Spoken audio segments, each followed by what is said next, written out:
Hello, everybody. Scott Golden here with the SmackDown review for the 2nd of July, 2021.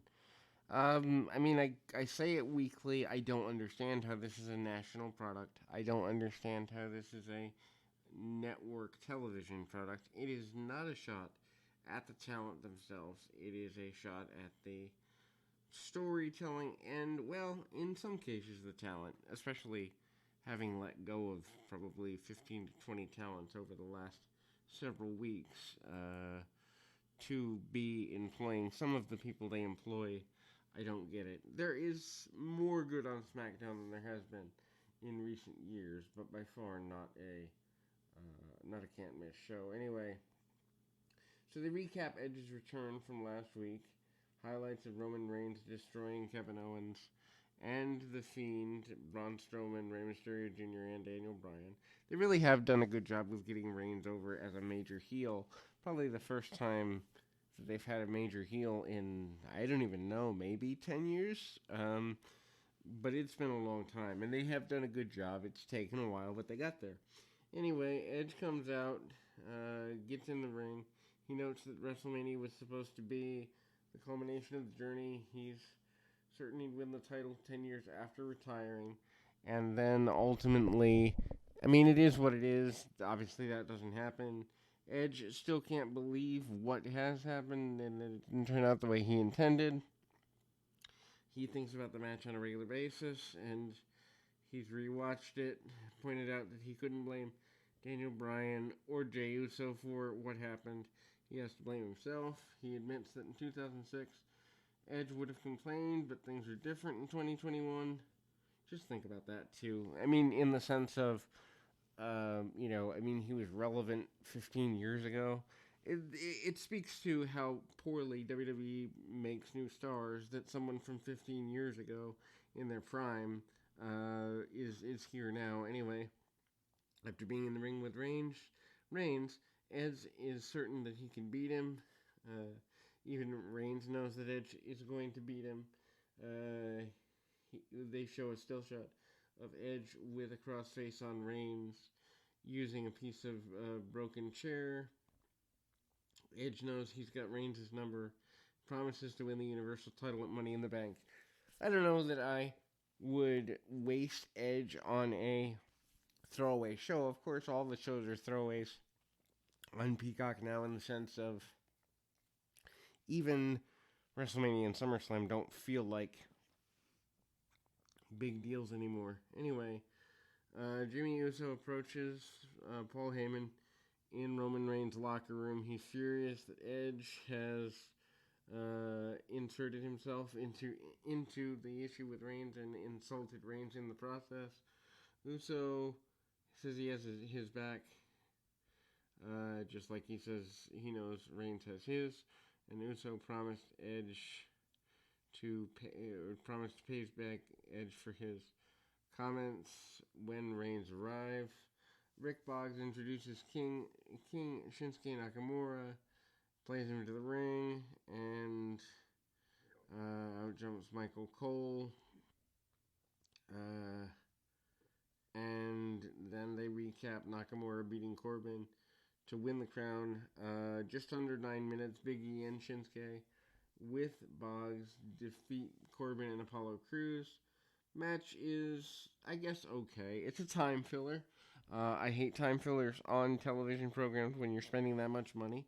But anyway, the focus is on Corbin being sad about losing the crown. They show Corbin's interview from last Friday on YouTube. He admits losing tons of money in investments. He said he's been a wealthy man and starts to cry. Then Corbin makes an entrance, acting like he's depressed there. He says he hasn't shaved in days, and he hasn't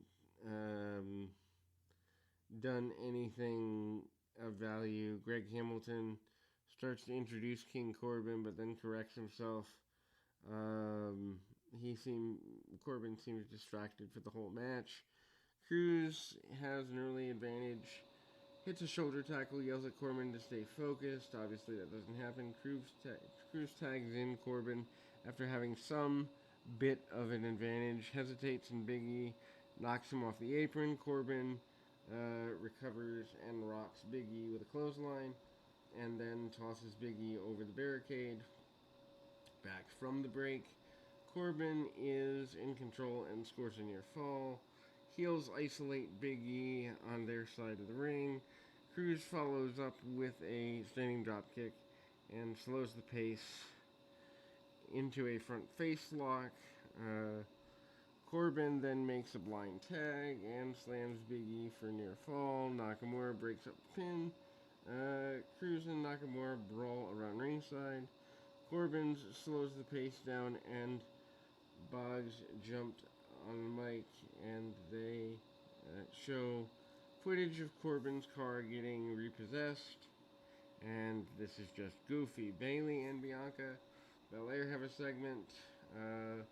It was good. I don't really know where their story is going, with Bianca winning as much as she has. Anyway, so Bayley discussed going at Bianca last week. She proves that Belair beating her at Hell in a Cell was in fact a fluke. She makes fun of her for getting pinned so early in the title reign. Bayley warned Belair to get her head in the game because she's returning in front of fans in 2 weeks. Bayley's certain that she and Belair are going to continue to go at it, and then they have a knowledge that, in fact, Bayley thinks she's going to, be in control in the long run. Belair's had enough. She goes to the ring. She admits Bayley is in her head. Belair knows that Bayley is just going to make excuses, no matter how many times she's been hurt or how many times she's beaten her. Belair wants to finish things with Bayley, then challenge Bayley to an I Quit match at Money in the Bank. Bayley is shocked, but then starts laughing. Belair should know that Bayley will never quit. Bayley said that she quit SmackDown, the WWE, and complaining altogether if she loses. I mean, it's fine, but I do wonder, they haven't done anything to build up a challenger for Belair. I don't think the belt going back to Bayley would be good for business in the sense of advancing new stars, so I think they've booked themselves into a corner here. Anyway, Belair says she can't wait to hear Bayley say she quits. Jimmy Uso approaches Paul Heyman again in the locker room. Uso wants to know why Reigns is wanting to get at Edge. Uso thinks Reigns wants him to make the first move, and then Uso decides he's going to call Edge out later tonight. Heyman never speaks, and he smiles.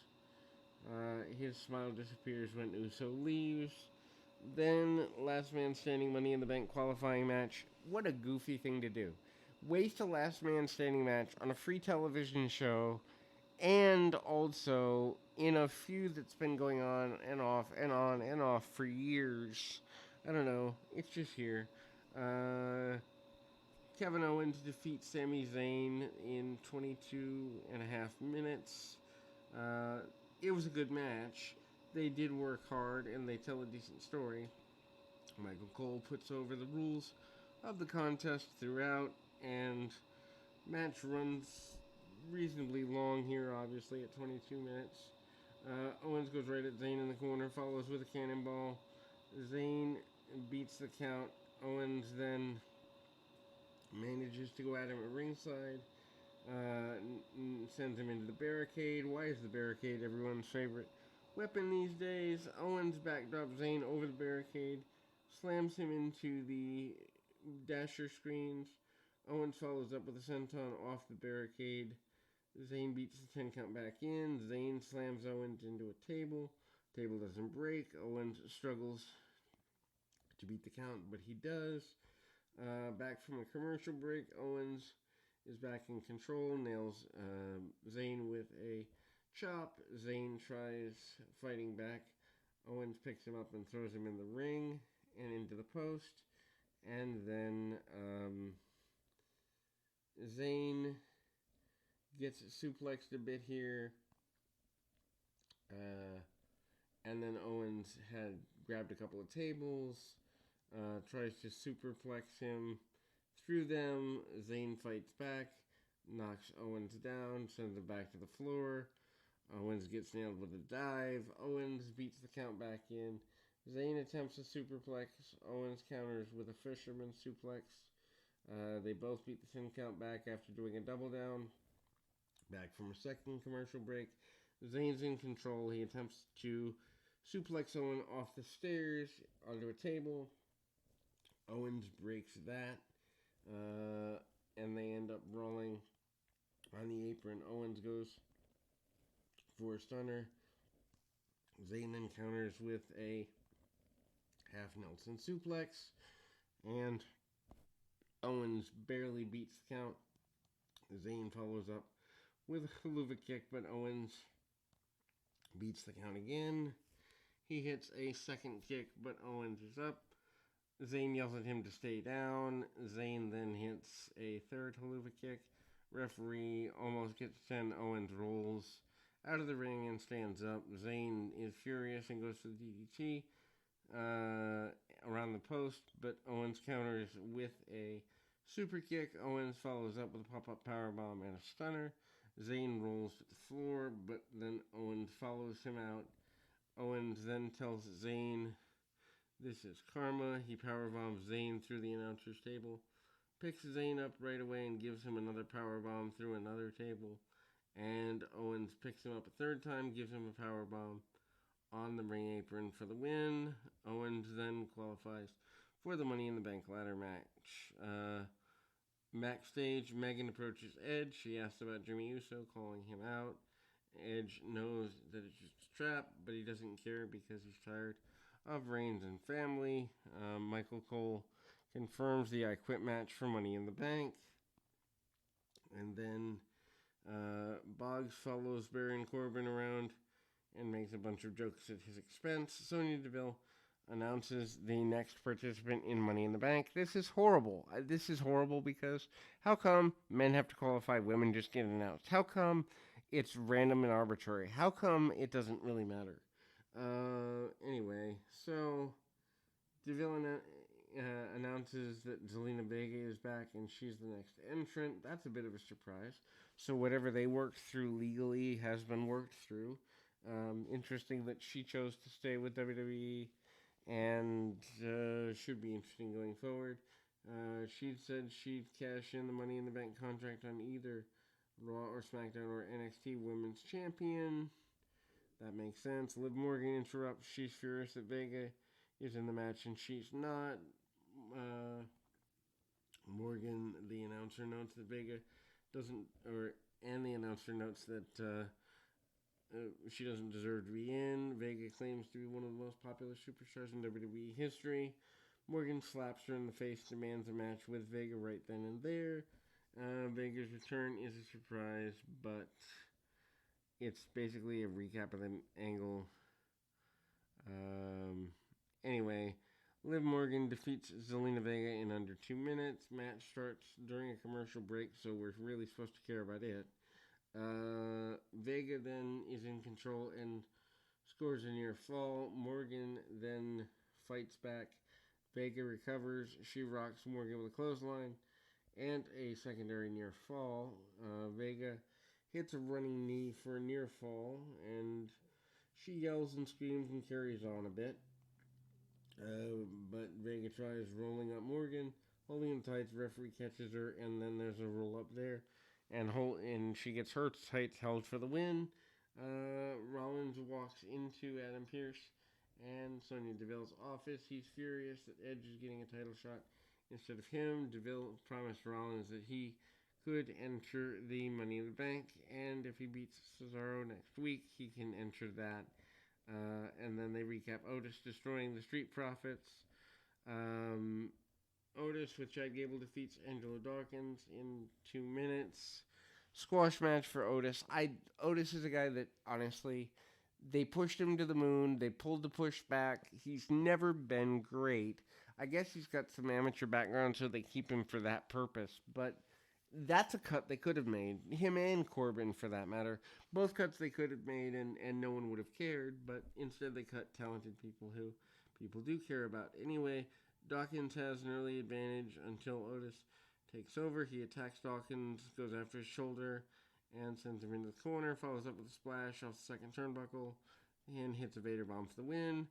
Jimmy Uso approaches Paul Heyman in the back and wanted to know if Roman Reigns would show up.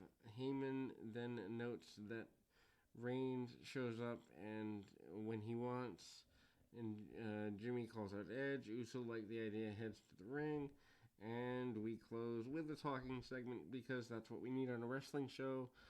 Uso calls out Edge. Uso demands Edge come out to the ring, points out Roman Reigns isn't there and that this is the best he's going to get. He doesn't need him. Uso makes fun of Edge, promises this isn't trapped. He claimed Edge is scared of him. Edge comes out and Edge says this isn't a trap for him, but it's a trap for Uso. Edge runs the ring and then starts brawling with him. Uso looks around for range. Edge has the advantage until Uso hits a super kick. Uso beats Edge up and keeps looking around for Reigns.